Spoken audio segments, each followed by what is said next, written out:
Have you ever wanted to participate in Etsy sales, but don't want to take a huge hit in your profits? Well, stick around because we might have a solution for you in this episode of The Jam.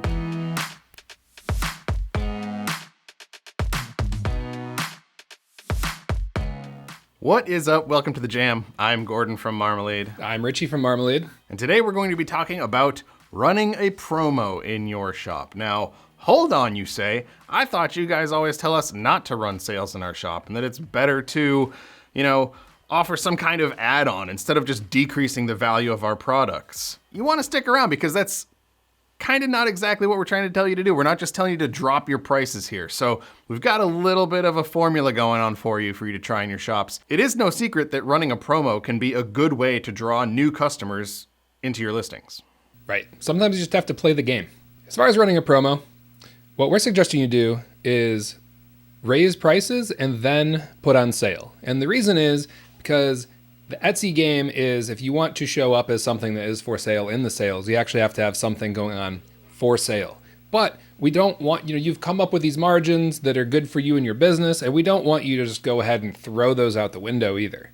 Okay? So we want you to price where it's worth. Pricing is where the rubber meets the road. You've done a lot of hard work setting up your shop and your listings. So of course it's tempting to just, throw a price on that, call it a day. Pricing is possibly the most important thing of your listings, and we've talked about that a lot, right? You can have everything else set up properly, but if you don't have a good price, it's going to make people decide one way or the other. We've got a lot of content as far as how that works. Price too low, they think something's wrong. Price too high, and they can't afford it. You want to be where they're kind of going to be expecting and they can tolerate and want to buy at that price. So everyone feels good, but that includes you too. You need to feel good about it. Otherwise, it's just going to come out everywhere else. You're not going to enjoy doing what you're doing. Absolutely. And promotions work hand in hand with your pricing. So like Richie was saying, pricing kind of sets the expectation of the shopper, where promotions kind of establish a sense of urgency that make the shopper want to buy sooner than later. They don't know necessarily when that sale is going to end. I mean, maybe if it's part of an Etsy sale where Etsy publishes, this is going to be on sale until this date, there's something there. But even then, there's still a sense of urgency. I only have so much time before I can't purchase this at this price anymore. It's going to be full price again. Right? If there's sales going on all around you, it's very tempting to get the one on sale. Now, if nothing's on sale, then okay, you get what's best. We're going to assume also, though, that your prices are not already as high as they could be, possibly should be, because we've seen that complaint way too many times, that, I can't make any money at this price. Well, then you are in a race to the bottom. You don't want to be in a race to the bottom. You want to charge what you're worth, and that goes for anything you're doing. So you really get two benefits at the same time here. You get in on a sale to be able to call out your listing, and that's extra promotion because now you're in those sale categories. And you get your pricing up to market where it should be. So how do you actually do this? How do you go through the process of figuring out, what should my sale price actually be so that it's competitive? And then what does that mean my new regular price should be so that when I add my 25% or whatever discount, my original price is showing correctly? Well, the first thing you have to do that is figure out what your sale price should be. And you can use Marmalade for this. It's a fantastic tool for kind of exploring the pricing landscape of different keywords. What you're going to want to do is go through, find your most popular keywords in your Etsy stats, or just buy the ones that you use the most, and throw those keywords into Marmalade. Take note of how that pricing breaks down for those keywords. If you can, filter listings so that it's limiting the results even more to the things that are like yours, because that's what your customers are really comparing you against. You want to eliminate the things that aren't really your competition, because they're going to pull the pricing numbers in different directions. Well, they can anyway, and they could kind of skew the results that you're seeing. So if something is showing up that it's like, yes, my customer really isn't going to be comparing me against this other thing, try to filter that out so it's not being considered. But run a bunch of different keywords through there because they're all going to be different. They're all going to have different price spreads. But once you do that enough and you filter things down, you'll start to get a sense for where your pricing should be for your listing. And also keep in mind that when you do this inside of Marmalade, we break down budget pricing, average price, and high end, like if you're selling a premium product. So depending on where your product fits, you can look at just that pricing point for those different segments of the market. I want to take a moment to thank you for tuning in to the Jam by Marmalade. Marmalade helps guide you to keywords that real Etsy shoppers are using, so you can get more sales doing what you love. Check out Marmalade in the link in the description or at marmalead.com. So we're going to run you through a quick example. So in this example, you have a $25 market price. That's your price today. And you want to put it on sale to be in a 15% sale category. Not too big, not too small. It's something. You're also not, it's not a going out of business sale. You're not giving away the farm here. It seems like a good number to help make the shopper make the decision now rather than later. That's a big thing. Timing is everything.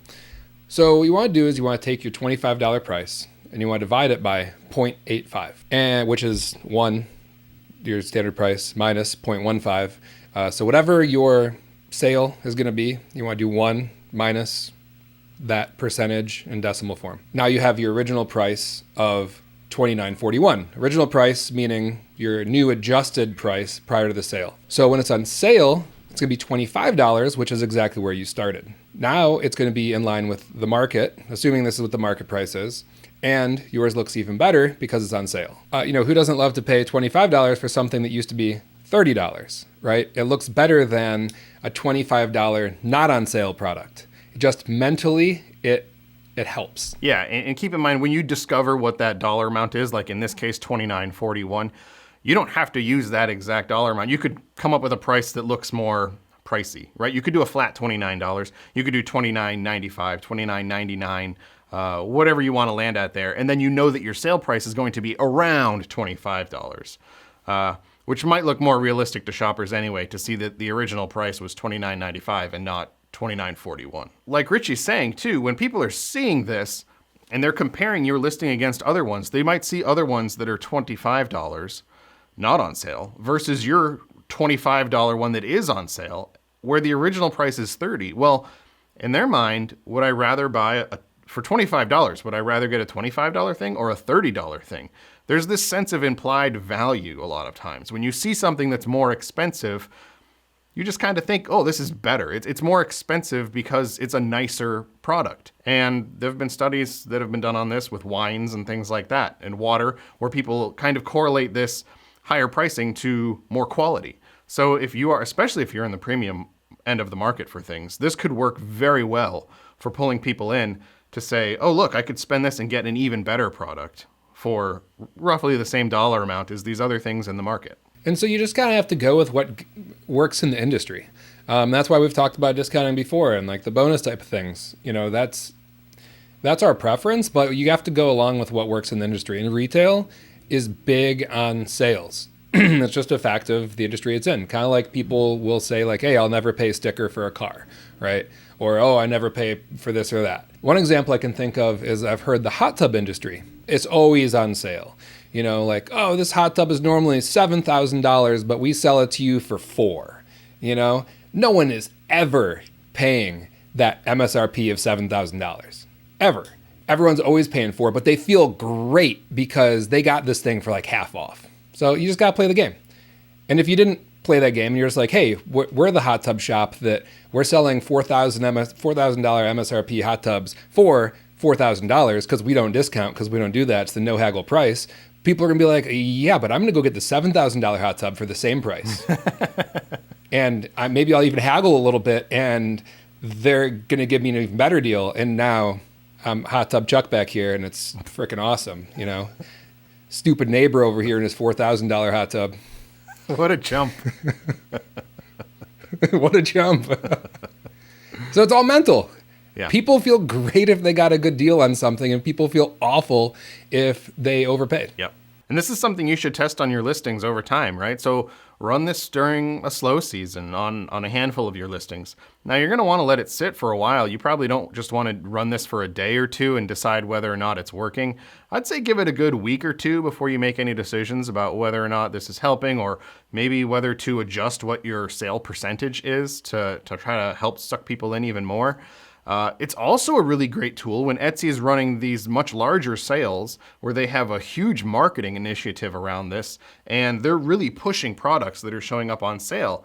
You'd like to participate in those sales, but at the same time, you're looking at it like, man, I don't want to cut my stuff all down by like 30% here. I'm going to be making barely any profit and have a bunch of extra work to do. And so this is a great solution for a way to still participate in those sales, still benefit from all of that marketing that Etsy's doing to try to pull people into their platform and see the listings that are on sale without really, taking too much of a hit profit-wise. So there you guys go. This is a good tool that you can have kind of in your back pocket to use during a slow season or to participate in one of the Etsy sales. Let us know what you think in the comments below. Let us know what percentages seem to work for you in your market spaces for sales that you've done in the past and what your experiences have been. We will see you guys next time on The Jam.